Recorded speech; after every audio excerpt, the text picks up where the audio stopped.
Channel.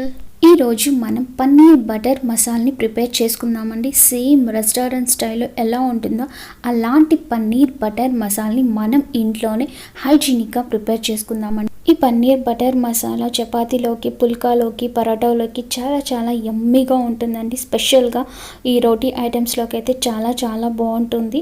రైస్లోకి కూడా బాగుంటుంది. అంటే ఫ్లేవర్డ్ రైస్ ఉంటుంది కదా, వాటిలోకి అయితే ఇంకా బాగుంటుందండి. ఇంకెందుకు ఆలస్యం అండి, ప్రిపరేషన్లోకి వెళ్ళిపోదామా. ఇక్కడ నేను స్టవ్ వెలిగించానండి. ఒక ప్యాన్ పెట్టాను. ఆ ప్యాన్లో 1 టేబుల్ స్పూన్ వరకు ఆయిల్ అనేది యాడ్ చేశాను. ఆయిల్ వేడెక్కిందండి. ఆయిల్ వేడెక్కిన తర్వాత నేను ఒక పెద్ద సైజ్ ఆనియన్ని కట్ చేసుకొని వేసుకున్నానండి. ఇలా లావుగానే కట్ చేసుకోవాలి.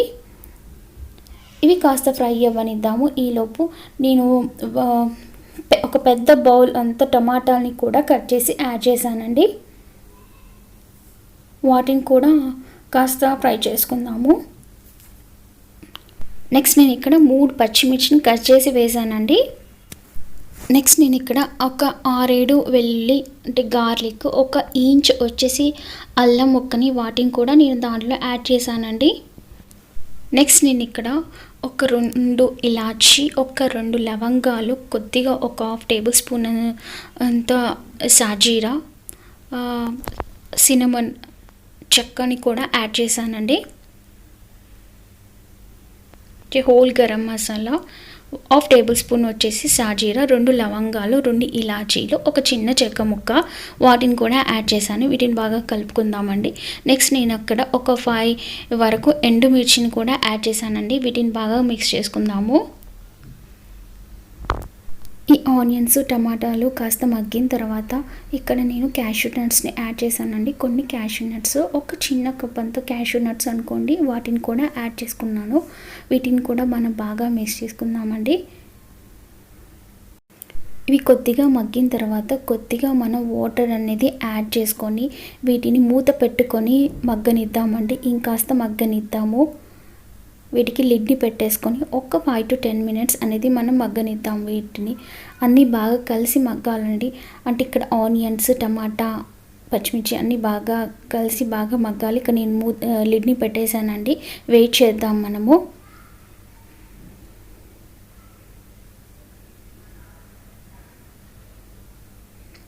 ఇక్కడ మన వెజిటబుల్స్ అన్నీ బాగా మగ్గిపోయాయి, చూసారా. టమాటా అనేది మెత్తబడింది. ఇవి బాగా మగ్గాయండి. నేను స్టవ్ ఆఫ్ చేసి కొంచెం సేపు వరకు నేను చల్లారనిస్తున్నాను. చల్లారిన తర్వాత ఇలా మనం మిక్సీ పట్టుకోవాలి. మంచి ఫైన్ పేస్ట్ లాగా వచ్చేలాగా మనం మిక్సీ పట్టుకోవాలండి. నెక్స్ట్ నేను ఇక్కడ ఇంకొక ప్యాన్ పెట్టానండి. ప్యాన్లో నేను వచ్చేసి 3 టేబుల్ స్పూన్ వరకు బటర్ అనేది యాడ్ చేశానండి. ఇక్కడ మనం పన్నీర్ బటర్ మసాలా చేసుకుంటున్నాం కాబట్టి మనం ఇక్కడ బటర్ అనేది కొంచెం ఎక్కువగానే యూస్ చేసుకోవాలి. ఇక్కడ నేను 3 టేబుల్స్ వరకు బటర్ని యాడ్ చేశానండి. జస్ట్ ఒక 1 టేబుల్ స్పూన్ మాత్రం ఆయిల్ని యాడ్ చేశానండి. దీనికి వచ్చే టేస్ట్ అంతా కూడా మన ఈ బటర్లోనే వస్తుందండి. ఇక్కడ మన బటర్ అనేది మెల్ట్ అయిపోయిందండి. ఈ మెల్ట్ అయిన బటర్లోనే మనం రెడ్ చిల్లీ పౌడర్ని వేసుకోవాలి. అలా వేయడం వల్ల మంచి టేస్ట్ అనేది వస్తుంది. మన కర్రీకి మంచి టెక్స్చర్ అనేది వస్తుంది. దీంట్లోనే మనం రెడ్ మిర్చి పౌడర్ని వేసుకోవాలి. ఇలా మనం రెడ్ మిర్చి పౌడర్ వేసుకున్న తర్వాత మనం ఇందాక మిక్సీ చేసి పెట్టుకున్నాం కదండి, ఆ పేస్ట్ని దాంట్లో వేసేసుకోవాలండి. మీకు కనిపిస్తుందా, ఇక్కడ మంచి రెడ్ కలర్లో కనిపిస్తుంది కదా. అలా పోపులో రెడ్ మిర్చిని యాడ్ చేసి మంచి కలర్ అనేది వస్తుందండి. దీన్ని కూడా మనం బాగా మిక్స్ చేసుకుందాము.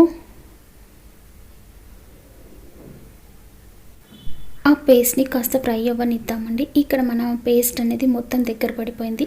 మనకి లిక్విడ్ కన్సిస్టెన్సీ ఎక్కువగా ఉండాలి అనుకుంటే కొంచెం వాటర్ని కూడా యాడ్ చేసుకోవాలి. ఆ పేస్ట్ అనేది కొంచెం థిక్గా ఉంటుంది కాబట్టి కొంచెం వాటర్ అనేది యాడ్ చేసుకుంటే మనం కొంచెం లిక్విడ్గా ఉంటుంది. నెక్స్ట్ ఇక్కడ మనం టేస్ట్కి తగ్గట్టుగా సాల్ట్ని కూడా యాడ్ చేసుకుందామండి. తర్వాత 1 టేబుల్ స్పూన్ వరకు వచ్చేసి ధనియా పౌడర్ని యాడ్ చేస్తున్నాను. నేను ఇక్కడ ఒక 1/2 టేబుల్ స్పూన్ వరకు జీరా పౌడర్ని కూడా యాడ్ చేశాను. అంటే జీలకర్ర మెంతుల పౌడర్ని కూడా యాడ్ చేశాను. ఇక్కడ 1 టేబుల్ స్పూన్ వచ్చేసి కసూరి మేతిని కూడా యాడ్ చేస్తున్నానండి. ఈ కర్రీకి మన ఫ్లేవర్ వచ్చేది బటర్తోని అండ్ కసూరి మేతితోనే వస్తుందండి. వీటిని బాగా కలిసేలాగా మనం మిక్స్ చేసుకుందామండి.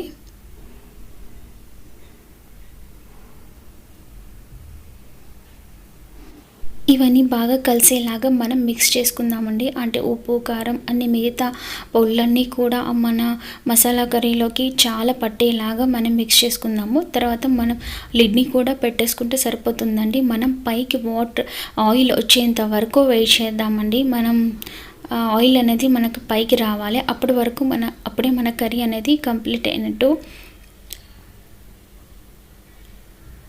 ఇక్కడ కొంచెం వరకు ఆయిల్ అనేది వచ్చిందండి. నెక్స్ట్ నేను ఇక్కడ పన్నీర్ని కూడా యాడ్ చేస్తున్నాను. పన్నీర్ని యాడ్ చేసిన తర్వాత మనం ఎక్కువ మిక్స్ చేసుకోకూడదండి, ఎందుకంటే పన్నీరు చితికిపోతుంది. సో మనం ఎక్కువ దాన్ని కలపకూడదు. ఇలా ఒక 5 మినిట్స్ ఉంచేద్దామండి. నెక్స్ట్ చూసారా, ఇక్కడ మన బటర్ అంతా పైకి వచ్చేసింది. అంటే మన కర్రీ ఆల్మోస్ట్ అయిపోయిందనమాట. నెక్స్ట్ ఇక్కడ మన బటర్ అంతా పైకి వచ్చేసింది కదా, మనం ఇప్పుడు మన ఫ్రెష్ క్రీమ్ని ఒక 3 టేబుల్ స్పూన్ వరకు యాడ్ చేసుకుందామండి. ఇంట్లో క్రీమ్ అయినా పర్వాలేదు, మీకు ఇంట్లో అవైలబుల్ ఉంటే పర్వాలేదు, లేదంటే మన అమూల్ ఫ్రెష్ క్రీమ్ది వాడండి, చాలా బాగుంటుంది. అమూల్దనే కాదు, ఏదైనా కంపెనీ వాడచ్చు.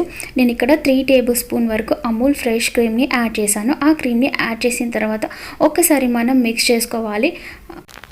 అలా మిక్స్ చేసుకున్న తర్వాత చివరిగా మనం కొత్తిమీరని కూడా యాడ్ చేసుకొని స్టవ్ని ఆఫ్ చేసేసుకోవాలి. అంతే అండి, మన యమ్మీ పన్నీర్ బటర్ మసాలా అనేది రెడీ అయిపోయింది.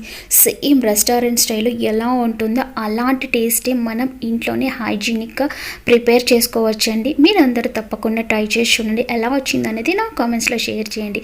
ఇది మన చపాతీలోకి, పుల్కాలోకి, పరాటాలోకి చాలా బాగుంటుందండి. ఇంట్లో మన మెయిన్ టేస్ట్ వచ్చేసేది బటర్లో కస్తూరి మెంతి అండ్ క్రీమ్లు వల్లనే మనకి ఈ రెస్టారెంట్ స్టైల్ టేస్ట్ అనేది వస్తుందండి. మీరందరూ తప్పకుండా ట్రై చేసి చూడండి. ఐ హోప్ ఈ వీడియో మీకు నచ్చిందని అనుకుంటున్నానండి. నచ్చితే కనుక ఒక్క లైక్ చేయండి. ఫస్ట్ టైం నా వీడియో కనుక చూసినట్టయితే సబ్స్క్రైబ్ చేసుకోవడం మాత్రం అస్సలు మర్చిపోకండి. మీకు కనుక ఈ వీడియో నచ్చినట్టయితే మీ ఫ్రెండ్స్ అండ్ ఫ్యామిలీ మెంబర్స్కి కూడా షేర్ చేయండి. సబ్స్క్రైబ్ చేసుకోవడం మాత్రం అస్సలు మర్చిపోకండి. కింద వచ్చే బెల్ బటన్ని కూడా యాక్టివేట్ చేయండి. అలా చేయడం వల్ల నేను చేసే ప్రతి ఒక్క వీడియో మీకు నోటిఫికేషన్ ద్వారా వస్తుంది. Thank you for watching.